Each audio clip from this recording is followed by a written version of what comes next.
पयडीयततथ सदहनारुम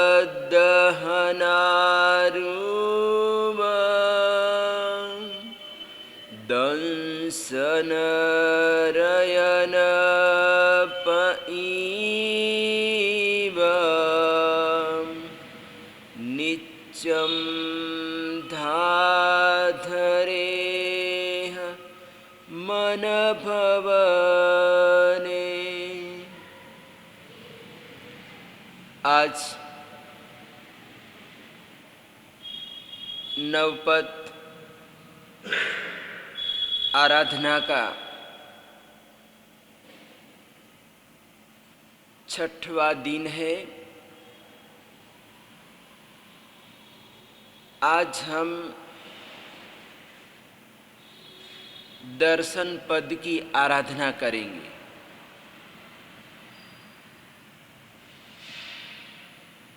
अभी तक हम लोगों ने अरिहंत, सिद्ध, आचार्य, उपाध्याय और साधु इन 5 पदों की आराधना की है। देखते देखते 5-5 दिन बीत गए, चले गए और आज हम सम्यक दर्शन की आराधना करेंगे। तो जैसा कि मैंने पहले बताया था कि 9 पदों में तत्वत्रयी है, यानी 3 का समूह है, देव, गुरु और धर्म तत्व। दूसरी अपेक्षा से हम देखें तो साध्य, साधक और साधना। साधना को हम साधन भी कह सकते हैं। तो देव तत्व का वर्णन पूरा हुआ, गुरु तत्व का वर्णन पूरा हुआ। आज से हम धर्म तत्व की आराधना करेंगे। धर्म तत्वों के बारे में हम स्वाध्याय करेंगे, देखेंगे, समझेंगे कि अपने जीवन में धर्म तत्व का कितना विशेष महत्व है। तो धर्म तत्व में सम्यक दर्शन, ज्ञान, चारित्र और तप, ये 4 पद आते हैं। 4 पदों की आराधना यानी कि धर्म तत्व की आराधना, ये साधना है। जब हम साधना करेंगे तो हम साधक कहलाएंगे, और हम साधक बन गए तो हमारा अंतिम जो ध्येय है, साध्य में जाना, मोक्ष प्राप्त करना, अरिहंत और सिद्ध पदों में हमारा समावेश हो जाएगा, प्रवेश हो जाएगा। तो यहाँ पर सम्यक दर्शन, तो सम्यक दर्शन हमको प्राप्त करना है।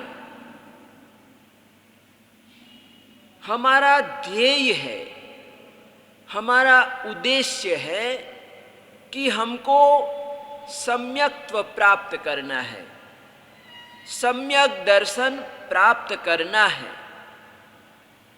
तो अपने यहाँ पर दो शब्द आते हैं, एक अनंतर और दूसरा परंपर। ये दो शब्द आते हैं। तो अनंतर यानी कि तुरंत, तुरंत प्राप्त करना है। क्या करना है? इसमें विलंब नहीं करना है। अनंतर शब्द का अर्थ होता है तुरंत प्राप्त करना, शीघ्र ही प्राप्त करना। उसके लिए कोई हम इंतजार नहीं कर सकते हैं, देरी नहीं कर सकते हैं। तो जल्दी से क्या प्राप्त करना है? तो बताया गया कि जल्दी से हमको सम्यक दर्शन प्राप्त करना है। क्या करना है? हमको जल्दी से जल्दी, शीघ्राति शीघ्र सम्यक दर्शन को प्राप्त कर लेना है। और परंपर यानी जो हमारा मोक्ष होगा, वो मोक्ष में टाइम लग सकता है, मोक्ष में देरी लग सकती है। लेकिन अगर हमने पहले सम्यक दर्शन प्राप्त कर लिया, सम्यक्त्व प्राप्त कर लिया, तो कहते हैं कि मोक्ष भी मिल जाएगा, मोक्ष भी प्राप्त हो जाएगा। लेकिन अगर हमने सम्यक दर्शन प्राप्त नहीं किया और मोक्ष के लिए तैयारी कर रहे हैं कि मुझे मोक्ष में जाना है, मोक्ष प्राप्त करना है, मोक्ष नहीं मिल सकता। यानी हमारा प्रथम प्रयास सम्यक दर्शन प्राप्त करना है। क्या करना है? हम सभी का प्रयास सम्यक दर्शन प्राप्त करने का होना चाहिए। तो ऐसा जो सम्यक दर्शन है, वो सम्यक दर्शन तीन प्रकार का बताया गया कि औपसमिक, क्षायोपसमिक और क्षायिक। ये तीन प्रकार के संकित होते हैं, सम्यक दर्शन होता है। और इसके जो भेद है वो 67 भेद है। कितने? सम्यक दर्शन के भेद 67 है, यानी 67 है। कितने? 67 भेद हैं। और ये हम आराधना करेंगे तो कहते हैं कि साथिया, खमासन वगैरह 67 देना है। कितना? यानी 67 देना है। यानी आज से हमारी जो क्रिया है, खमासन वगैरह, स्वस्तिक वगैरह बढ़ गई है, धर्म क्रिया बढ़ गई है। तो इस प्रकार से हमको आराधना करनी है। और नवकार वाली 20, नवकार वाली में कोई फर्क नहीं है, नवकार वाली 20 ही करनी है। और नमो दंस नस्स, ओम ह्रीम श्री नमो दंस नस्स, इस प्रकार से माला करनी है। और ये सम्यक दर्शन की आराधना साधना करनी है। तो अपने जीवन में, अपने दर्शन में सम्यक दर्शन की विशेष महिमा है। बहुत महिमा बताई गई कि हमारे यहाँ उदाहरण आता है सुलसा श्राविका का, कि सुलसा श्राविका में कैसा सम्यक दर्शन था। वो अपने देव गुरु और धर्म के प्रति कितनी दृढ़ थी, वो कैसी अडीग थी कि अंबर परिव्राजक ने उसकी परीक्षा ली कि जब वो जा रहे थे तो परमात्मा को पूछा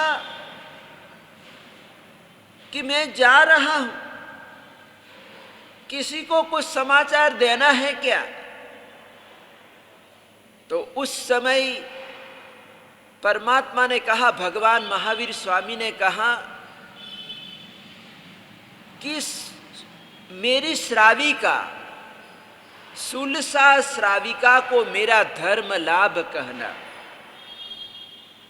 तो अंबर परिव्राजक सुनकर मन में सोचने लगा कि ये सुलसा श्राविका कैसी होगी कि जिसको स्वयं तीर्थंकर परमात्मा भगवान महावीर स्वामी धर्म लाभ बोला है। यानी वो कैसी असाधारण नारी होगी, कैसा उसका सम्यक दर्शन होगा, कैसी श्रद्धा होगी कि ये सुलसा परमात्मा के दिल में बैठी हुई है। यानी वहां पर और भी बहुत सारे लोग हैं, श्रावक है, श्राविकाएं हैं, बहुत सारे भक्त हैं। और राजगृह नगरी में कहते हैं कि परमात्मा ने सबसे ज्यादा चातुर्मास किए हैं। तो एक दो चातुर्मास भी हो जाते हैं तो कितने परिचित तो हो जाते हैं, भक्त लोग हो जाते हैं, श्रावक श्राविकाएं जानने लग जाते हैं। तो यहाँ पर तो परमात्मा ने कई चातुर्मास किए थे, तो पूरा नगर ही परमात्मा को जानता था, तीर्थंकर परमात्मा को जानता था, परिचित था। लेकिन इतने सारे लोगों के बीच में भगवान महावीर स्वामी ने कहा कि सुलसा को मेरा धर्म लाभ कह देना। तो अंबर परिव्राजक रास्ते में सोचता ही रहा कि सुलसा श्राविका कैसी होगी, धर्म पर कैसी इसकी दृढ़ता होगी, उसकी तो परीक्षा करनी चाहिए, जांच करनी चाहिए इसकी श्रद्धा की, परमात्मा के प्रति कैसा समर्पण भाव है, कैसी श्रद्धा है। और ऐसा करके अंबर परिव्राजक वहां नगर के बाहर ही अलग अलग रूप बनाता है, ब्रह्मा का बनाता है, विष्णु का बनाता है, सभी का अलग अलग रूप बनाकर वो बैठता है।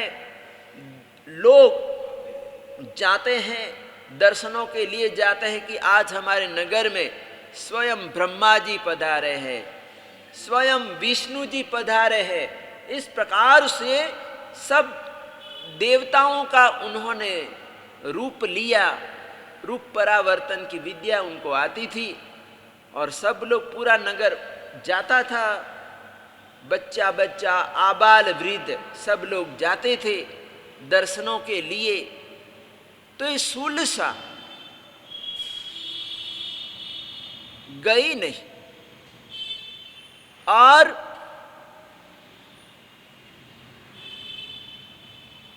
आखिर अंबर परिव्राजक ने स्वीकार कर लिया कि वास्तव में सुलसा की जो श्रद्धा है, भक्ति भावना है, उसकी श्रद्धा का, भक्ति भावना का और कोई दूसरा मुकाबला नहीं कर सकता।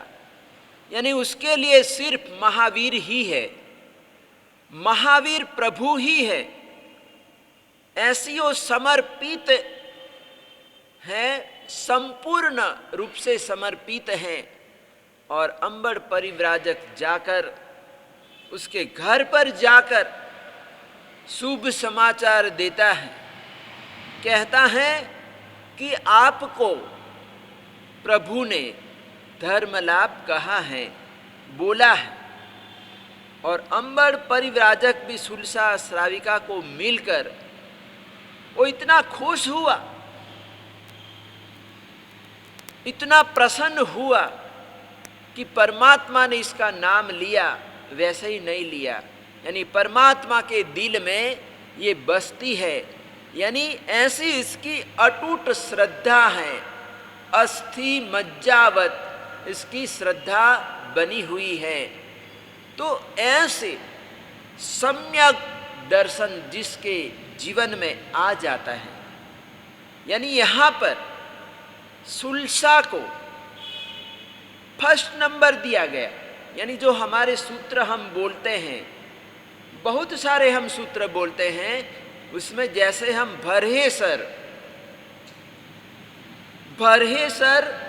बाहुबली की हम सज्जाई बोलते हैं तो महापुरुषों के नाम आते हैं और उसके बाद महासतियों के नाम आते हैं। तो यहाँ पर सबसे पहले सुलसा का नाम आया है। यानी देखो, सुलसा चंदन बाला हम बोलते हैं कि सुलसा चंदन बाला मनोरमा मयन रेहा, इस प्रकार से हम ये सूत्र बोलते हैं। तो इसमें महासतियों में फर्स्ट नंबर सुलसा का है। किसका है? सुलसा का है। छोटा सा सूत्र, सागर चंदो कामो, पौषध पारने का सूत्र। यानी हम पोषद लेते हैं और जब पोषद पूरा होता है तो पोषद पारने के लिए स्पेशल सूत्र बनाया। छोटा सा सूत्र है, सागर चंदो कामो हम बोलते हैं। तो इस सागर चंदो कामो में, इस सूत्र में श्रावकों के नाम बाद में है। यहाँ पर जैसे हमारी भारतीय परंपरा में नाम आते हैं, जैसे राधा कृष्ण, सीताराम बोलते हैं। क्या बोलते हैं? राम सीता ऐसा नहीं, सीताराम बोलते हैं। राधा कृष्ण बोलते हैं। क्या बोलते हैं? राधा कृष्ण। यानी नारी को आगे किया गया। तो यहाँ पर भी ऐसा ही है। सागर चंदो कामों में आया कि सुलसा आनंद काम देवाय, यानी परमात्मा के प्रमुख 10 श्रावक हैं। कितने? आनंद कामदेव आदि 10 प्रमुख श्रावक हैं। और यहाँ पर श्रावकों से पहले सुलसा का नाम है। किसका नाम है? सुलसा का नाम लिया गया कि सुलसा आनंद काम देवाय। और भी हमारे शुभ वीर विजय जी महाराजा ने पूजा की पंक्तियों में गाया है कि सुलसा दिक नव जन ने जिन पद दीधुरे। यानी वो परमात्मा की पूजा में उन्होंने बताया, अरिहंत परमात्मा की पूजा में जिनेश्वर परमात्मा को बताया कि भगवान आपने कई भव्यात्माओं को सम्यक दर्शन दिया। यानी जिन पद दीदु, यानी तीर्थंकर पद दिया है। क्या दिया है? यानी आपकी कृपा से तीर्थंकर बने हैं। क्या बने हैं? तीर्थंकर बने हैं। तो कहते हैं कि शुभ वीर विजय जी महाराजा ने भी यहाँ पर पूजा की पंक्तियों में सुलसा का नाम पहले लिया। यानी कैसी श्रद्धा होगी, सुलसा की कैसी श्रद्धा होगी। उदय रत्न महाराजा एक कविराज हो गए, उन्होंने भी लिखा है कि सुलसा साची सीयले न काची राची नहीं विषया रसेरे। यानी सुलसा की यहाँ पर प्रशंसा की गई है।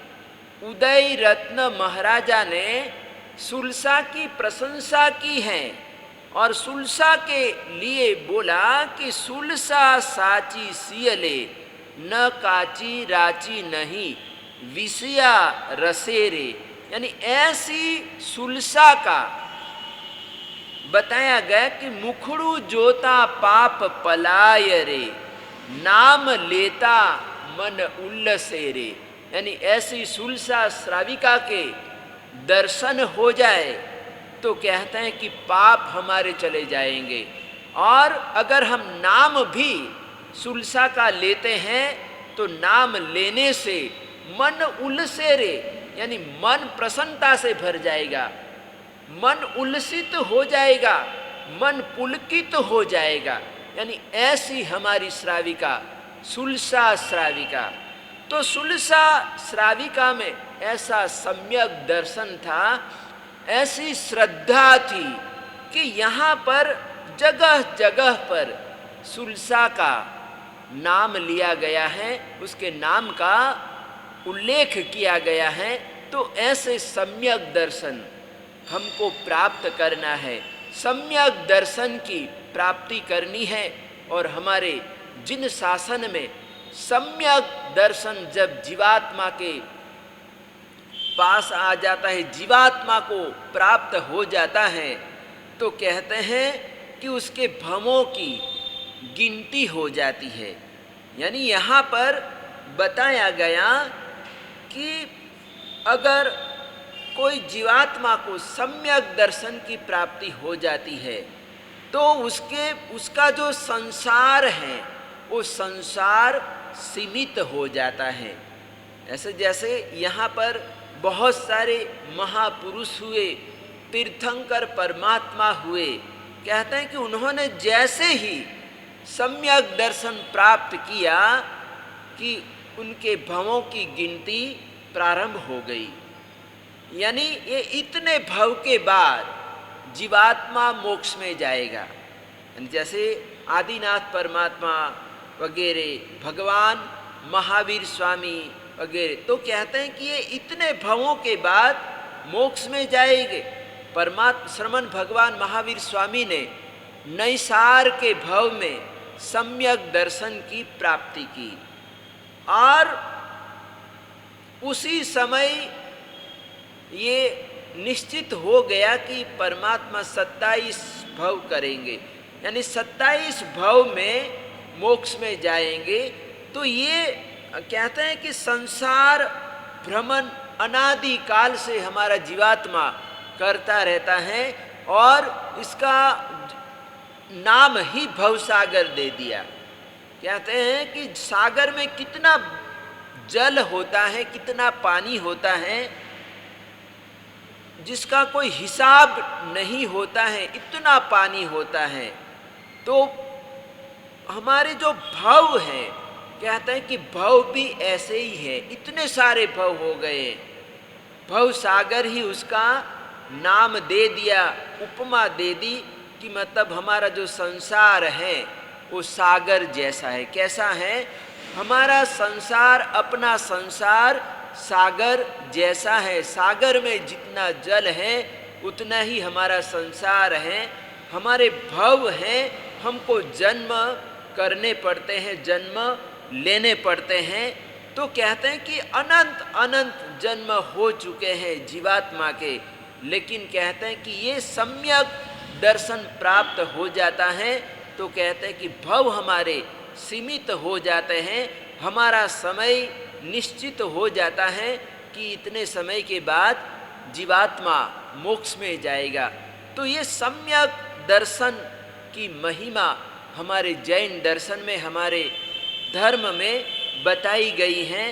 तो ऐसा सम्यक दर्शन हमको प्राप्त करना है। कहते हैं कि हमारे पास सब कुछ है, धर्म क्रिया है वगैरह सब कुछ है, लेकिन कहते हैं कि जब तक हम अंक नहीं आएगा, यानी सम्यक दर्शन क्या है? एक तरह से अंक है। हम चाहे कितने भी शून्य शून्य लगाते जाए, जीरो इकट्ठे करते जाए, तो जीरो, कहते हैं कि जीरो को जीरो जोड़ने से, जीरो बढ़ाने से, कहते हैं कि जीरो की कोई वैल्यू नहीं होती है। लेकिन जीरो के आगे एक का अंक लग गया, दो का अंक लग गया, तो कहते हैं कि जीरो की वैल्यू बढ़ जाती है, कीमत बढ़ जाती है। तो वैसे ही जैसे जीरो की कीमत कब बढ़ती है?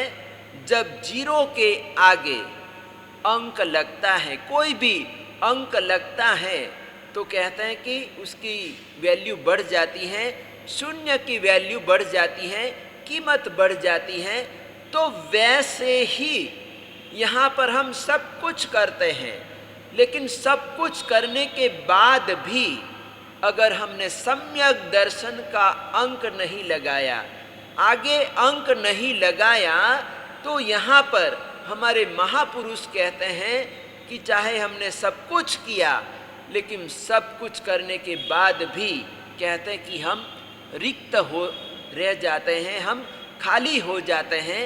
तो हमारा प्रयास सम्यक दर्शन का होना चाहिए कि मुझे एक दिन सम्यक दर्शन प्राप्त करना है। तो ये सम्यक दर्शन आराधना से होगा। सम्यक दर्शन की आराधना हम करेंगे, साधना करेंगे। जैसे मैना ने कैसी साधना की होगी कि वो भी मैना कैसी धर्म पर दृढ़ रहती है, यानी अपने देव गुरु और धर्म पर ऐसी वो दृढ़ रहती हैं कि यहाँ पर अपना प्रसंग चल रहा है श्रीपाल रास में कि सभा विसर्जन करके महाराजा गए थे, नगर के बाहर गए थे और 700 कोड़ियों का दल मिला और उन्होंने कहा, अपनी मांग रखी कि हम नगर नगर जाते हैं, हमको सब कुछ मिल जाता है, लेकिन आपकी हमने यशो गाथा सुनी, यश कीर्ति सुनी कि आप बड़े उदार हैं, आप मेघ की भांति बरसते हैं, बड़े दानवीर हैं, और आपके पास कोई याचक वगैरह जाता है तो उसको आप निराश लौटाते नहीं हैं, यानी आप दाता हैं और हमें पूरा विश्वास है कि आप हमें कभी निराश नहीं करेंगे, हमारी झोली भर देंगे। तो पूछा कि तुमको क्या चाहिए? तो बोले कि हमको और कुछ नहीं चाहिए, बस हमारे राणा के लिए रानी चाहिए। तो उस समय महाराजा ने बोला कि ठीक है, राज दरबार में आओ, तुम्हारी भावना पूरी हो जाएगी। और इधर महाराजा अपने राज दरबार में आकर राज दरबार भरते हैं, स्वयं सिंहासन पर राजगद्दी पर सुशोभित होते हैं, विराजमान हो जाते हैं। और इतने में 700 कोड़ियों का दल भी आ पहुंचता है। और इधर मैना को बुलाया गया और प्रजापाल महाराजा कहते हैं कि बेटी अभी भी कुछ बिगड़ा नहीं है, यानी तू अपनी बात पर अड़ी हुई है कि ये जो कुछ होता है वो अपने कर्मों के कारण, पुण्य के कारण होता है, सुख दुख मिलता है, ये तेरी मान्यता है, तू ऐसा मानती है, लेकिन ऐसा नहीं है। मैं राजा हूं, मैं महाराजा हूं और मैं जैसा चाहता हूं वैसा होता, मैं किसी को सुखी बना सकता हूं और मैं किसी को दुखी बना सकता हूं। इसमें कर्म कहाँ बीच में आया? यानी प्रजापाल महाराजा कहते हैं कि तू अपनी ये जिद छोड़ दे और जो मैं कहता हूं वो मेरी बात तू मान ले, मेरी बात स्वीकार कर ले, ये तू अपना आग्रह तू छोड़ दे। नहीं तो तू अगर अपनी बात पर अड़ी रहती है तो ये तेरे पुण्य कर्म से, तेरे भाग्य से, तेरे कर्मों से ये उम्बर राना आया हुआ है। मैं तेरा इसके साथ विवाह करवा दूंगा, तू अभी भी मान ले, समझ ले ये बात को तू छोड़ दे, अपनी जिद को छोड़ दे। तो उस समय मैना सुंदरी की कैसी श्रद्धा होगी कि यहाँ पर पिताजी कह रहे हैं कि अगर तू ये सब कुछ छोड़ देती है तो मैं किसी अच्छे व्यक्ति के साथ, लड़के के साथ मैं तेरा विवाह करा दूंगा। लेकिन अगर तू अड़ी रहती है, अपनी बात पर अड़ी रहती है, आग्रह नहीं छोड़ती है, तो बस ये राज दरबार में आया हुआ उम्बर राना है, इसके साथ तेरा विवाह करा दूंगा। तो उस समय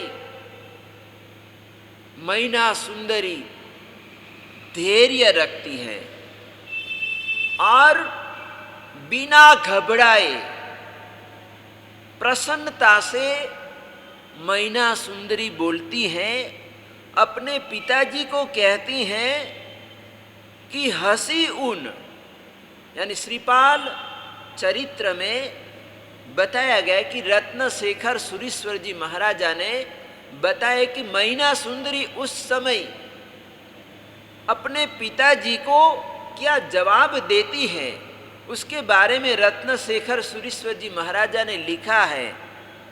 हसी उन भनई बाला आन आनियो मज्ज कम्मना जोऊ सोचेव मह पमानम राओवा रंक जाओवा। बड़ी सुंदर यहाँ पर बात है, बहुत सुंदर बात उन्होंने कहा, मैना सुंदरी ने कहा कि हंसते हुए उत्तर दिया कि पिताजी, मेरे कर्म से जो पति आया है वही मुझे स्वीकार है।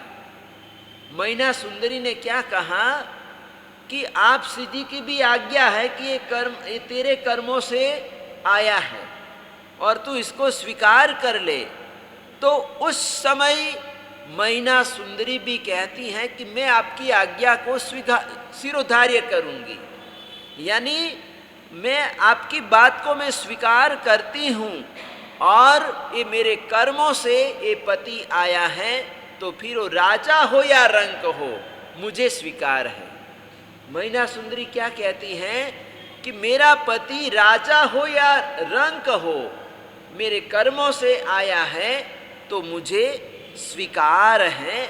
और इस प्रकार से कहते हैं कि मैना सुंदरी का वहाँ पर विवाह हो जाता है। मैना सुंदरी ने उसके उम्बर राना के गले में वरमाला पहना दी, एक दूसरे को वरमाला पहना दी गई और वाम भाग में आकर मैना सुंदरी खड़ी हो जाती है और फिर वहाँ पर वो कहती हैं कि बस अब चलिए।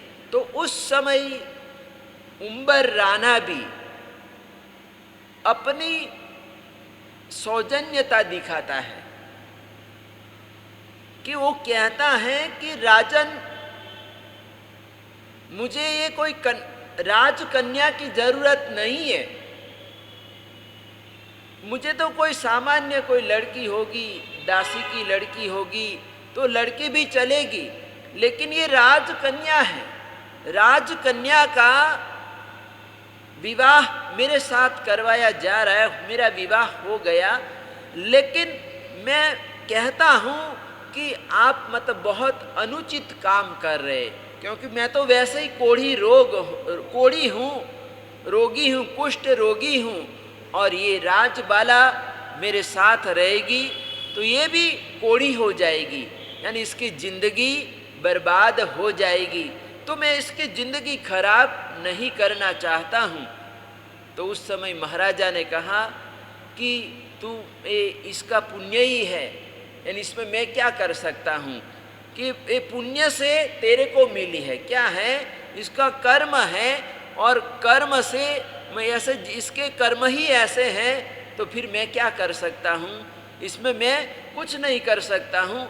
और इस तरह से कहते हैं कि ये 700 कोड़िए अपने महाराजा और महारानी को लेकर अपने डेरे पर आ जाते हैं।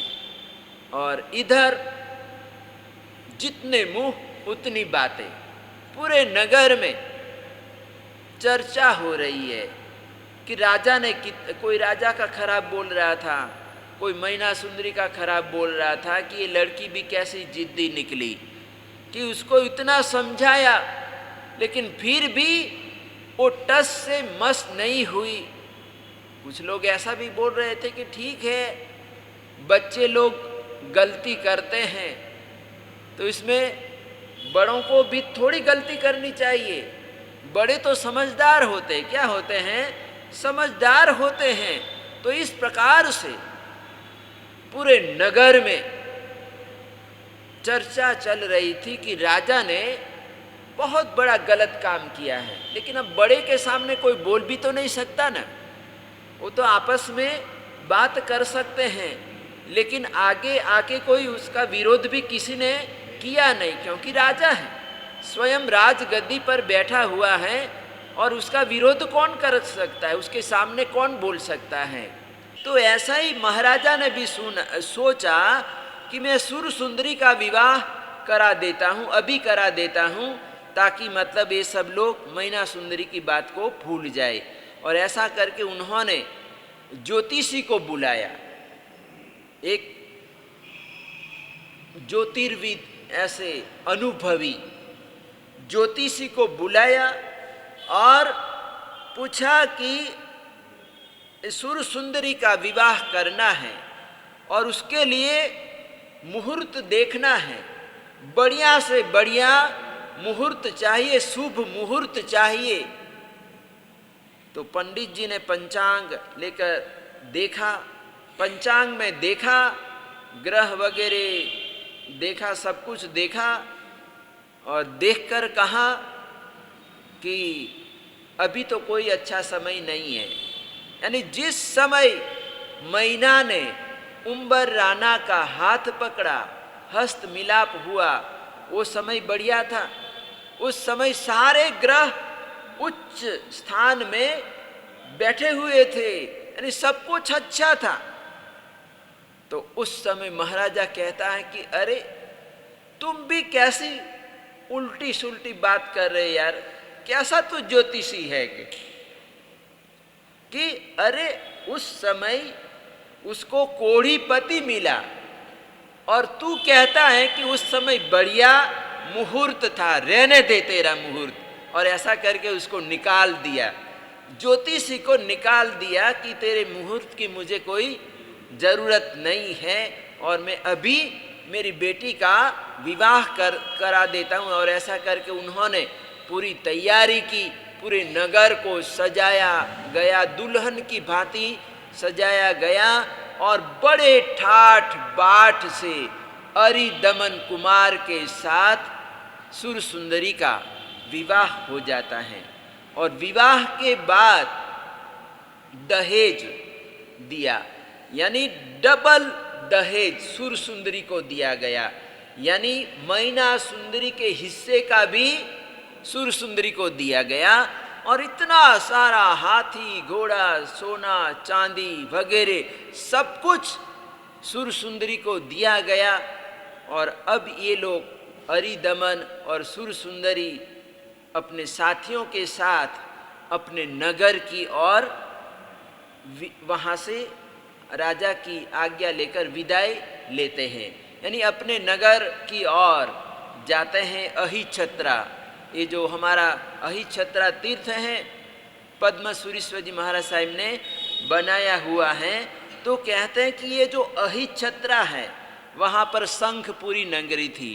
तो ये जो अरिदमन कुमार था वो शंखपुरी नगरी का था और शंखपुरी से ही वो गया था, वहाँ पर उज्जैनी नगरी गया था, मिलने के लिए गया था और उसका विवाह हो गया, शादी हो गई। और शादी होकर वो सुर सुंदरी के साथ मतलब वो वहाँ से आते हैं, अपनी नगरी की ओर आते हैं। और इधर क्या होता है कि मैना और श्रीपाल महाराजा बैठे हुए हैं, अपने कक्ष में बैठे हुए हैं। तो श्रीपाल महाराजा मैना सुंदरी को कहते हैं कि हे प्रिय, कभी कभी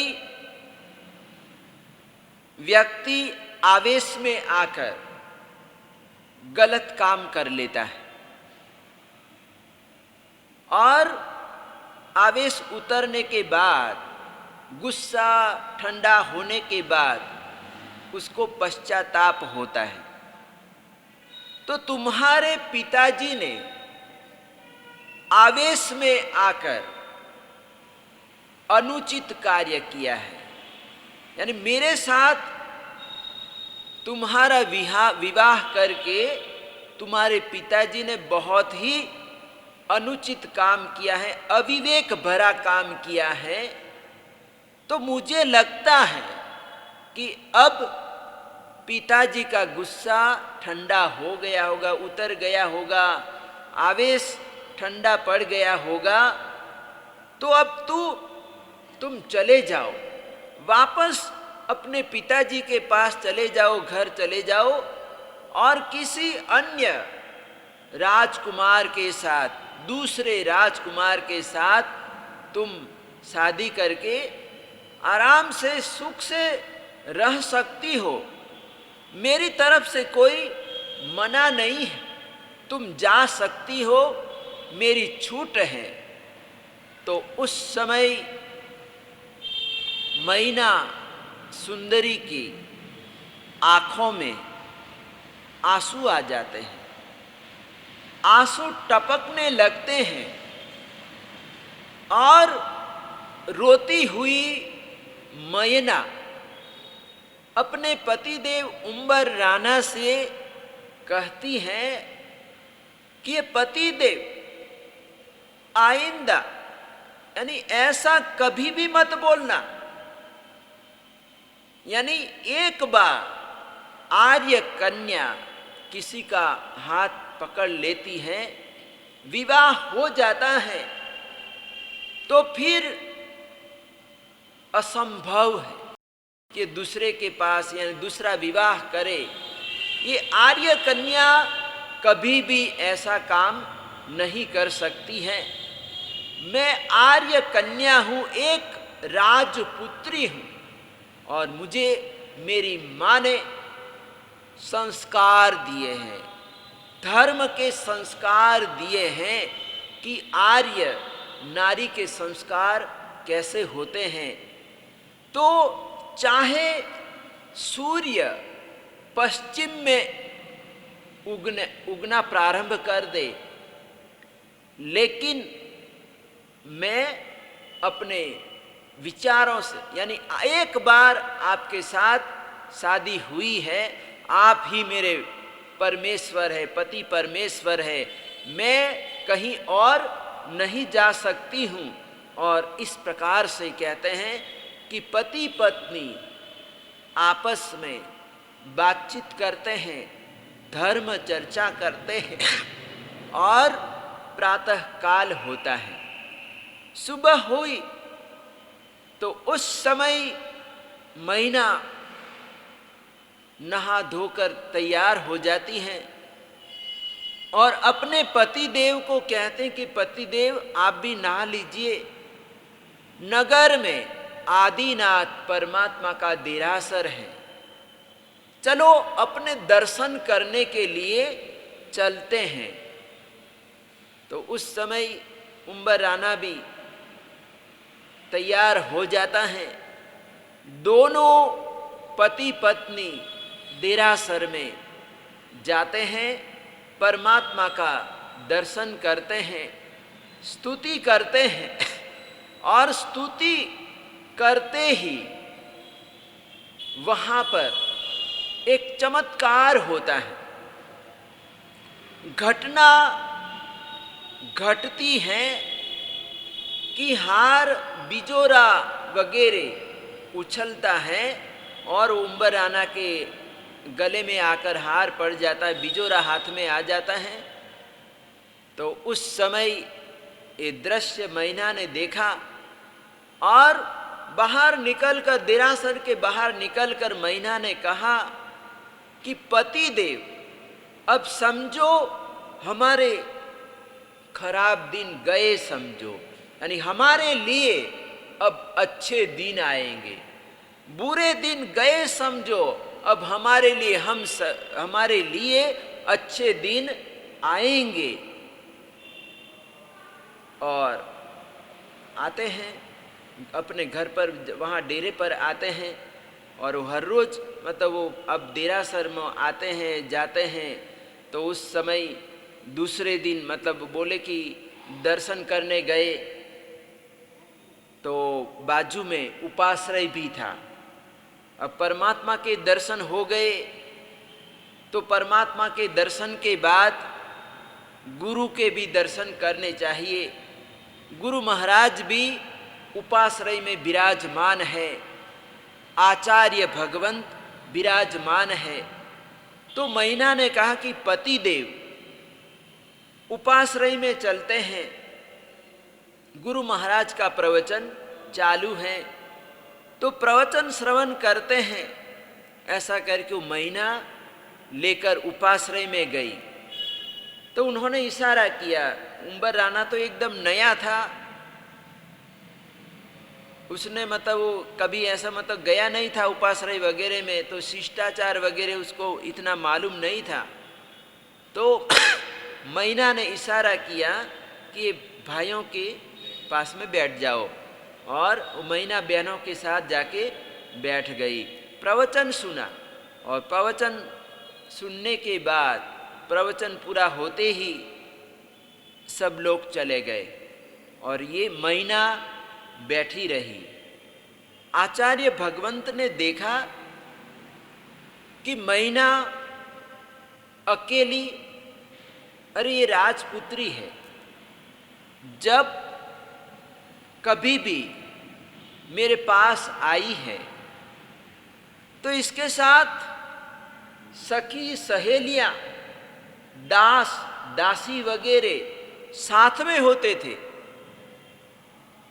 और आज ये अकेली आई है और साथ में युवक कौन सा है? ये तो बड़ा बीमार लग रहा है, कोढ़ी लग रहा है।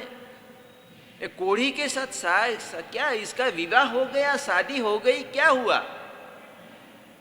तो आचार्य भगवंत मैना को पूछते हैं कि क्या बात है कि तू कभी भी मेरे पास धर्म चर्चा करने के लिए आई है, अपने प्रश्नों को लेकर आई है। तो आप अनेक लोगों के साथ यहाँ पर आती थी, लेकिन आज अकेली आई है, क्या तेरा विवाह हो गया है?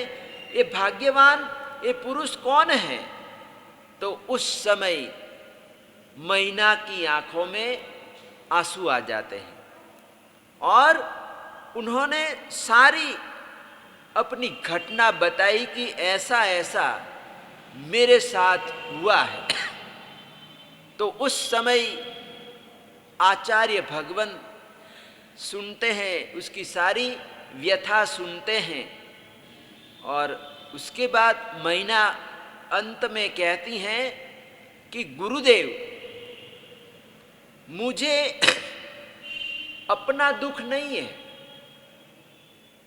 लेकिन ये जो मैं दृढ़ रही, अपने आदर्शों पर दृढ़ रही, और ये दृढ़ता के कारण मैं अपने सत्य पर दृढ़ रही, अडिग रही, और इसके कारण नगर में लोग धर्म की निंदा कर रहे हैं। तो ये कैसे उसका निवारण हो सकता है? यानी उसके लिए कुछ न कुछ ऐसा करना होगा, और आप श्री जी कोई ऐसा उपाय बताइए, कृपा कीजिए, ताकि मेरे बारे में नहीं लेकिन लोग धर्म के बारे में भी गलत सलत बोल रहे। धर्म कोई गलत नहीं है, धर्म तो सनातन सत्य है। क्या है? धर्म हमेशा सत्य ही सत्य रहता है। धर्म की जो महिमा है, वो धर्म की महिमा वैसी की वैसी बनी रहती है। धर्म कोई गलत नहीं है, लेकिन ये लोग धर्म के बारे में ऐसा अपलाप कर रहे हैं। तो ये लोगों का मुंह बंद करना है, उसके लिए उपाय बताना। ये मेरे पति हैं, उम्र राना है, कोढ़ रोग हुआ है और ये सब कुछ है, तो इसका निवारण करना है।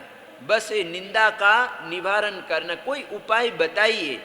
तो उस समय आचार्य भगवंत कहते हैं कि मैना चिंता करने की कोई जरूरत नहीं है।